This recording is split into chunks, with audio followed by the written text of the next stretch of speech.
दोस्तों, स्वागत है हमारे YouTube चैनल समृद्धि में।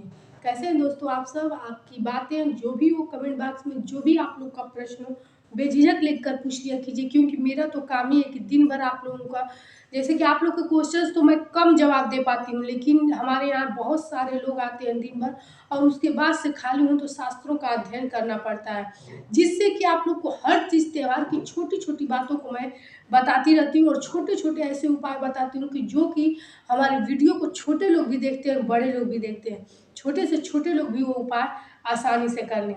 तो आज मैं दोस्तों कार्तिक मास के पवित्र एकादशी के बारे में बात करूंगी कि एकादशी तिथि से पूर्णिमा तक का ये जो 5 दिन का समय होता है कितना पवित्र होता है, और इसमें चाहे तो आप लोग अपने भाग्य को बदल भी सकते हैं। देखिए, कहा जाता है कि कर्म हमारे हैं तो अच्छे कर्म भी हमारे ही होंगे, तभी जाके हमारे बुरे कर्म का प्रभाव कम होगा।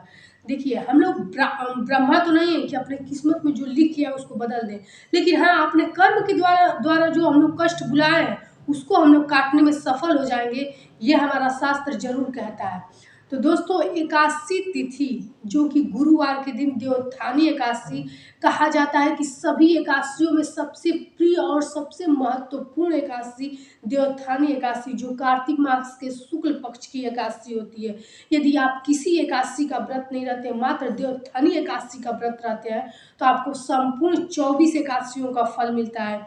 साल में 24 एकादशियाँ होती हैं, एक कृष्ण पक्ष में पड़ता है, एक शुक्ल पक्ष में। जिस साल अधिक मास लग जाता है उस साल दो बढ़ जाते हैं, 2 एकादशियाँ बढ़ जाती हैं, यानी कि 26 एकादशियाँ। आप किसी एकादशी का व्रत न रहें, सिर्फ देवोत्थानी एकादशी का व्रत रहें और पूजा पाठ मंत्र जाप करें, आपको पूरे एकादशियों का संपूर्ण फल प्राप्त होगा।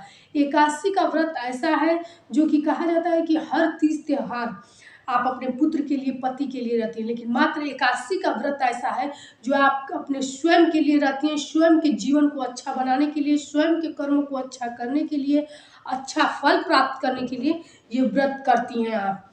देखिए, एकादशी तिथि जो होती है विष्णु भगवान का दिन होता है। इस दिन विष्णु भगवान और माता तुलसी का विवाह कराया जाता है शालिग्राम रूप से। कहा जाता है कुछ लोग एकादशी को भी विवाह करते हैं और कुछ लोग द्वादशी को भी करते हैं। एकादशी तिथि को देवशयनी एकादशी के दिन से योग निद्रा में विष्णु भगवान जाते हैं, 4 महीना योग निद्रा में रहते हैं और देवोत्थानी एकादशी के दिन यानी कि कार्तिक मास के शुक्ल पक्ष के दिन, वो एकादशी के दिन वो जागृत होते हैं। ऐसे में 4 महीने सभी शुभ मांगलिक कार्य बंद रहते हैं और देवोत्थानी एकादशी के दिन जब शाम काल प्रदोष काल में ये विवाह संपन्न करा दिया जाता है, क्योंकि योग निद्रा से जागते ही वो माता तुलसी की आवाज़ सुनते हैं।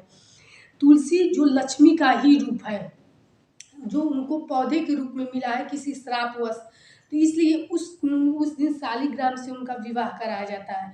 तो जिन घरों में अगर विवाह नहीं होता होगा तो आप लोग एक बात जान लीजिए, आप लोग के घर में कितना भी बड़ा पितृदोष हो, वास्तु दोष हो, संतान बाधा हो, यदि आप हर साल कार्तिक मास में ये विवाह संपन्न कराने लगी, संतान प्राप्ति के लिए यदि चाहते हो तो ब्राह्मणों के द्वारा पूरा एक कन्या समझ के आप उस दिन गमला लेकर आइए तुलसी माँ का और विवाह करा के ये ब्राह्मण को दान कीजिए या फिर मंदिर में दान कीजिए। निश्चित रूप से 1 साल के अंदर आपके घर किलकारी गूंज जाएगी यदि आपके संतान बाधा हो तो। कुछ लोग स्वयं से भी किया जाता है तुलसी विवाह, तो कोई बात नहीं, आप लोग जैसे भी करते हो कार्तिक मास में तुलसी विवाह जरूर कीजिए।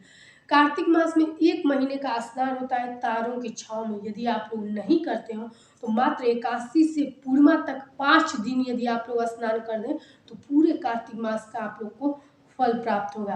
तो चलिए आज का आपको महा उपाय बताती हूँ कि कार्तिक में एकादशी से पूर्णिमा तक आप लोग को किन किन चीज़ों को करके अपने संपूर्ण जो कष्ट है वो काट करके अपने हाथ की रेखा को बदलना है, अपने भाग्य को बदलना है, अपने घर का बिखराव जो हुआ है, आपके घर में जो बाधाएं आई हैं उस सब को आपको स्वयं समाप्त करना है। देखिए, ये काम घर का मुखिया करे तो ज़्यादा बेहतर होगा, लेकिन यदि मुखिया नहीं है, पति पत्नी है, तो दोनों में से कोई एक कर सकता है। आप लोग को क्या करना है कि सबसे पहले एकादशी के दिन से आप लोग को तारों के छाँव में स्नान करना है गंगा जल डाल के। यदि 7:30 या फिर ढैया वगैरह के आप लोग छाए में है तो आप लोग काला तिल डाल के भी स्नान कर सकते हैं। इसके बाद से अंजूरी से 5 अंजूरी सूर्य देव को आप लोगों को कहा जाता है कि समाज में यदि मान सम्मान नहीं मिल रहा, अपमान मिल रहा है, यश कीर्ति नहीं बढ़ रहा है, तो सूर्य को जल देने से आप लोगों के सारे वो कष्ट जो हैं खत्म हो जाते हैं। 5 अंजूरी जल दीजिए। अंजूरी से मैं यहाँ लोटे से नहीं करूँ। इसके बाद से आप लोग रोरी वगैरह लगा के फूल मिल जाए तो ठीक है, लेकिन उतने भोर में फूल नहीं मिलेगा। मानस रूप से फूल वगैरह चढ़ा करके और सूर्य पूजा कीजिए। महिला है तो तुलसी पूजा भी कीजिए, पुरुष है तो कोई बात नहीं। इसके बाद से आप लोगों को केले के वृक्ष की पूजा करनी है। केले में पीतल के लोटे में मुनक्का, हल्दी और चने की दाल डाल करके जल देना है। जल देने के बाद एक घी का दीपक प्रज्वलित कीजिए और वहाँ साफ सफाई करके बैठ जाना है।